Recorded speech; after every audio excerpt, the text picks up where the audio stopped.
Hay lugares en la Tierra cuya geología desafía la lógica, pero hay otros donde la geografía parece ocultar algo más. En octubre de 1940, en plena Segunda Guerra Mundial, la mano derecha de Adolf Hitler, Heinrich Himmler, viajó en secreto a una montaña en Cataluña. No buscaba alianzas militares, buscaba una tecnología ancestral capaz de ganar una guerra, el Santo Grial. ¿Qué sabían los nazis sobre el interior de este macizo rocoso? ¿Es Montserrat simplemente una formación geológica o un gigantesco faro energético que lleva milenios atrayendo anomalías que escapan a nuestro cielo? Bienvenidos, bienvenidas al principio de todo.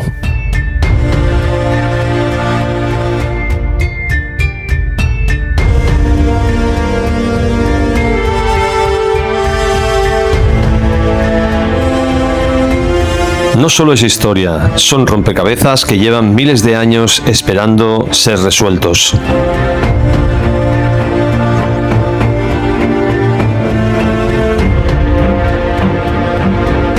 Bienvenidos de nuevo al canal. Hoy nos hemos desplazado hasta la montaña mágica de Montserrat. A apenas 50 kilómetros de Barcelona, este lugar es un imán para millones de peregrinos cristianos, pero también es el epicentro del ocultismo europeo. Hoy vamos a desenterrar los diarios de la Nerve, la sección esotérica de las SS. Vamos a analizar los testimonios de luces perfectas saliendo de las rocas. En teoría, ciencia y esoterismo al mismo tiempo saliendo de estas montañas. Está completamente hueca por dentro. Esto es lo que dicen. Preparaos, porque lo que vais a ver hoy cambia por completo toda la historia oficial. Pero antes de sumergirnos en lo que buscaban los nazis en esta montaña, entendamos primero dónde estamos. Montserrat, que en catalán significa Monte Serrado, se alza a apenas 50 kilómetros de Barcelona. Y su nombre lo dice todo. Estas agujas de piedra que veis no se parecen a ninguna montaña de Europa. La historia de este lugar como centro espiritual empieza, según la leyenda, en el año 880 después de Cristo. Un grupo de niños pastores vio una luz descender del cielo y escuchó una música que parecía no venir de ningún sitio. Siguiendo esa luz, encontraron en el interior de una cueva una talla de la Virgen. Ese hallazgo dio lugar a las primeras ermitas de la montaña, y en el año 1025 el conocido Abad Oliba fundó aquí el monasterio benedictino que veis hoy. La imagen que se venera desde entonces es una talla románica del siglo XII, de apenas 95 centímetros, conocida popularmente como la Moreneta por el color oscuro de su rostro y sus manos. Durante siglos se dijo que ese color se debía al humo de miles de velas encendidas ante ella. Hoy los expertos apuntan más bien al barniz original oscurecido con el paso de los siglos. Sea cual sea la causa, esa Virgen Negra se convirtió en 1881 en la patrona oficial de Cataluña y hoy sigue siendo uno de los lugares de peregrinación más importantes de toda Europa. Un santuario cristiano milenario, tallado en la piedra de una montaña que ya era sagrada mucho antes de la existencia de este monasterio. Y esa combinación, fe, piedra y leyenda, es precisamente lo que siglos después puso en alerta a la maquinaria más oscura del Tercer Reich. Vamos a uno de los temas principales. Para entender por qué el Tercer Reich desplegó sus mejores hombres en esta montaña, debemos viajar a los despachos de Berlín en 1935. Allí, Heinrich Himmler y el ideólogo Richard Walter Darré fundaron la Nerve, la Sociedad para la Investigación y Enseñanza de la Herencia Ancestral Alemana. Su misión no era la arqueología convencional, era una búsqueda desesperada de reliquias con un poder tecnológico y místico absoluto. Fue un joven arqueólogo y escritor alemán llamado Otto Rahn quien encendió en las SS la obsesión por encontrar el castillo del Grial. Rahn estaba obsesionado con el cantar medieval de Parsifal y situó ese castillo legendario Montsalvat en las ruinas cátaras de Montsegur, en el sur de Francia. Pero un error de la Enciclopedia Británica, publicado en su edición de 1911, llegó a afirmar que Montsalvat y Montserrat eran en realidad el mismo lugar. Y esa confusión, unida a una antigua canción catalana, el Virulai, que hablaba de una mística fuente de agua de la vida, escondida en esta montaña, terminó convenciendo a la Ahnenerbe de que el Grial no estaba en Francia, sino que estaba aquí, en Montserrat. Para quien no lo tenga presente, hablamos de la copa que, según la tradición cristiana, Jesús usó en la última cena y que más tarde habría recogido su sangre en la cruz. Durante siglos, encontrarla ha sido la obsesión de reyes, caballeros y buscadores de tesoros. Pero la maquinaria nazi no buscaba ese cáliz por motivos cristianos. Para la cúpula esotérica de las SS, el Grial era en realidad un objeto de tecnología hiperbórea. Hiperbórea era, según sus propias creencias esotéricas, una civilización perdida del extremo norte del mundo, una suerte de cuna original de la raza aria, mucho más antigua y avanzada que cualquier civilización conocida. Para ellos, el Grial no era un símbolo religioso, era una fuente de energía pura, un conocimiento oculto dejado en la tierra por los antiguos dioses que otorgaría a quien lo poseyera la inmortalidad biológica y la clave para desarrollar las armas definitivas, y estaban convencidos de que ese artefacto se encontraba oculto en las entrañas de este macizo. Convencido de ello, Himmler puso rumbo a España, un viaje que le llevaría a cruzar el país entero. Entrada por Irún, parada en San Sebastián, noche de tren hasta Burgos y Madrid, y un vuelo final que lo dejaría el 23 de octubre de 1940 frente a esta misma montaña, pasando previamente por Barcelona. Imaginaos la escena. Es la tarde del 23 de octubre de 1940. España acaba de salir de una gran guerra civil y Europa está en llamas. De repente, una comitiva de coches oficiales negros sube por las curvas de la montaña de Montserrat. De uno de ellos baja Heinrich Himmler, el hombre más temido de toda Alemania, rodeado de oficiales de las SS. Himmler no venía de turismo. Entró en el monasterio exigiendo ver los archivos subterráneos y los mapas de las cuevas más profundas, pero se topó con un muro que no esperaba. El monje encargado de recibirlo, el padre Andreu Ripoll, en este mismo sitio, que casualmente dominaba el alemán, a la perfección se plantó finalmente ante él.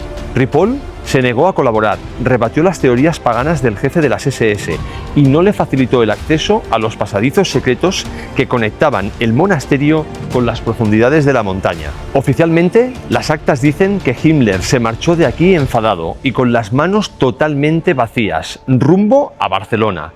Pero la pregunta que la historia oficial nunca ha querido responder es: ¿se limitó la Ahnenerbe a esa visita protocolaria o acaso sus agentes ya habían empezado a excavar en secreto en los rincones más inaccesibles de estas rocas?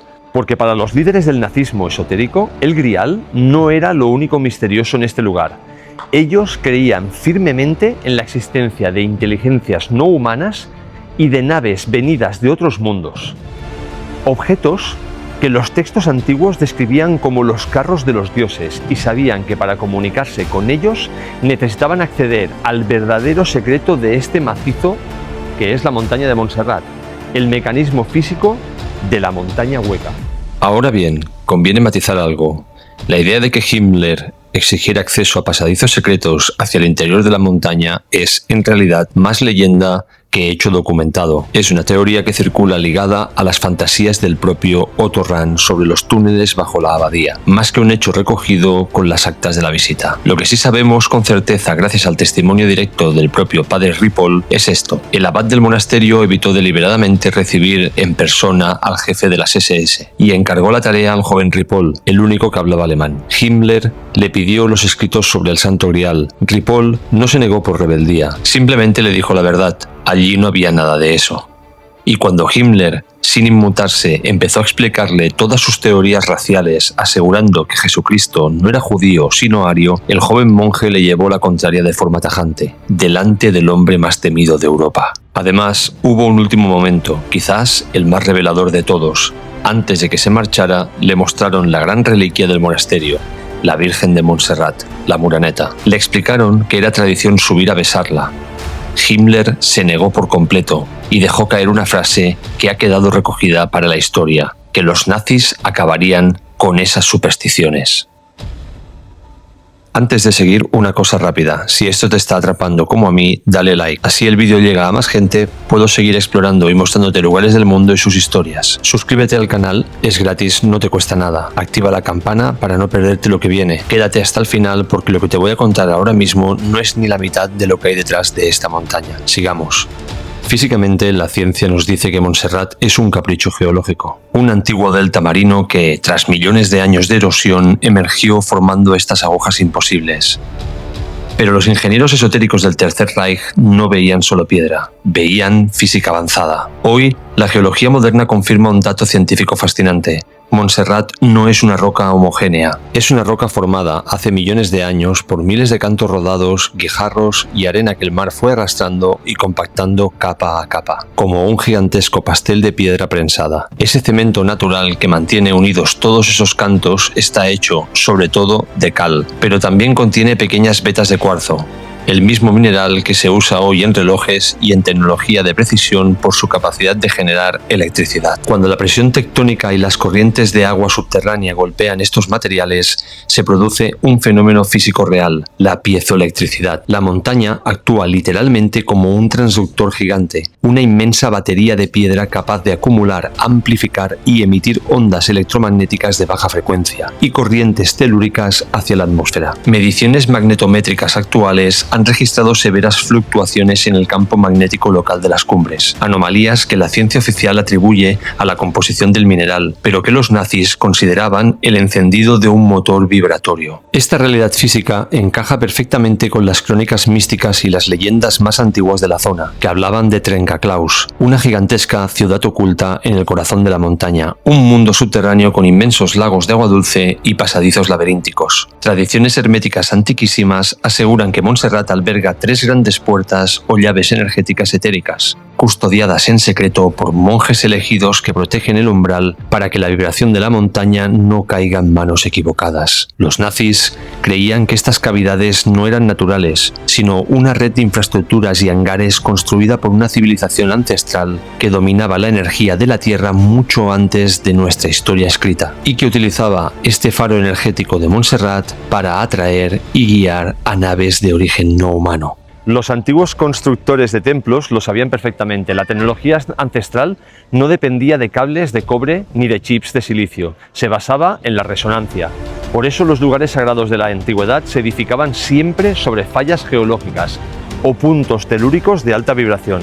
Sabían que la piedra, combinada con corrientes de agua subterránea, generaban frecuencias acústicas y electromagnetismo, capaz de alterar la consciencia humana y sintonizar con otras realidades. Montserrat es el centro neurálgico de esa red en esta parte del mundo. La Ahnenerbe estaba convencida de que si lograban descifrar la frecuencia de vibración exacta de estas cuevas, podrían activar este mecanismo de piedra y abrir los portales a conocimientos prohibidos o dimensiones ocultas. Los ingenieros de Hitler buscaban patrones de sonido específicos dentro de todas las cavidades de estas rocas, creyendo que la montaña era una máquina de resonancia sónica dejada aquí por los antiguos dioses paganos. Y es precisamente esa brutal energía remanente que sigue emanando del interior de las montañas que, según muchos investigadores actuales, actúa como un imán para fenómenos que la ciencia moderna todavía es incapaz de explicar.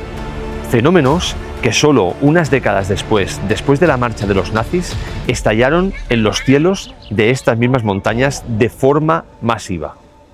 Pero la historia no termina en 1940. Según sostienen numerosos investigadores del fenómeno ovni, esa supuesta energía tecnológica o telúrica que los nazis intentaron descifrar sigue activa hoy en día. Desde la década de los años 70, Montserrat es considerada por la comunidad ufológica uno de los puntos calientes de avistamientos más importantes de Europa. Cientos de personas se reúnen aquí el 11 de cada mes, siguiendo las alertas de contactados como Luis José Grifol, quien desde los años 70 asegura haber tenido comunicación telepática con seres de otros mundos en esta montaña. Lo que comenzó como una curiosidad se convirtió para ellos en una constante. El avistamiento reiterado de anomalías térmicas y lumínicas que, según testimonios, resultan inexplicables sobre estas cumbres sagradas. Los testimonios recogidos durante décadas son sobrecogedores. Quienes lo relatan insisten en que no hablan de simples luces cruzando el firmamento a gran velocidad, ni de satélites orbitando la Tierra. Decenas de testigos afirman haber presenciado esferas luminosas perfectas de color blanco puro, ámbar o azul cobalto, que aseguran ver salir literalmente de entre las grietas de la roca, o desaparecer adentrándose en las paredes del macizo, como si la materia sólida no fuera un obstáculo para ellas. Hablan también de objetos con forma de copa invertida o discoidos, que, según sostienen, habrían llegado a activar los radares militares de las bases aéreas cercanas, provocando presuntas persecuciones por parte de cazas del ejército, archivadas, dicen, bajo el más estricto secreto oficial. Algunos investigadores incluso citan expedientes que el Ministerio de Defensa español desclasificó a partir de los años 90, y sostienen que entre esos casos hay pilotos que confirmaron haber perseguido ecos de radar e intrusos visuales sobre el espacio aéreo de Montserrat, perdiendo el contacto cuando los objetos caían en picado hacia las cumbres. ¿Por qué aquí? Si fueran simples naves espaciales cruzando el cosmos, los avistamientos se repartirían por igual por todo el planeta, pero los testigos insisten que las luces entran y salen de la montaña. No vienen de algo exterior para pasar de largo, interactúan con el terreno, utilizando el macizo como si fuera un puerto de carga o un núcleo energético de reabastecimiento. Esto nos devuelve directamente a la hipótesis de Lannenerbe. Montserrat no es solo un monumento natural, es un portal dimensional o una base intraterrestre protegida por la propia estructura electromagnética del macizo, una gigantesca jaula de Faraday y un escudo natural que oculta una tecnología que no alcanzamos a comprender. La tecnología ancestral y el fenómeno no identificado se dan de la mano en estas cumbres, demostrando que el pasado y el presente están unidos por el mismo enigma no resuelto. Nazis buscando el Santo Grial, cuevas que albergan una supuesta ciudad intraterrestre y esferas de luz que desafían la física actual custodiando el cielo. Montserrat es y seguirá siendo el gran enigma de nuestra geografía, un templo de roca donde la ciencia de vanguardia, el esoterismo bélico y la ufología más pura colisionan sin dar respuestas definitivas. La próxima vez que miréis estas extrañas formas de piedra apuntando al cielo, recordad que la realidad esconde capas que la historia oficial prefiere no tocar, capas que nos recuerdan que bajo nuestros pies la Tierra podría estar despierta y observándonos. Si os ha gustado este viaje al corazón del misterio, dejad un buen like, suscribíos y comentad abajo. ¿Qué creéis que se oculta en el interior de esta montaña? ¿Es un faro o un portal, una fortaleza ancestral? Nos vemos en la próxima investigación. Historia documentada, ciencia real y personas convencidas de haber visto algo que la ciencia todavía no puede explicar. Cada uno de vosotros decide dónde traza la línea entre lo uno y lo otro. Y recuerda, esto es solo el principio de todo.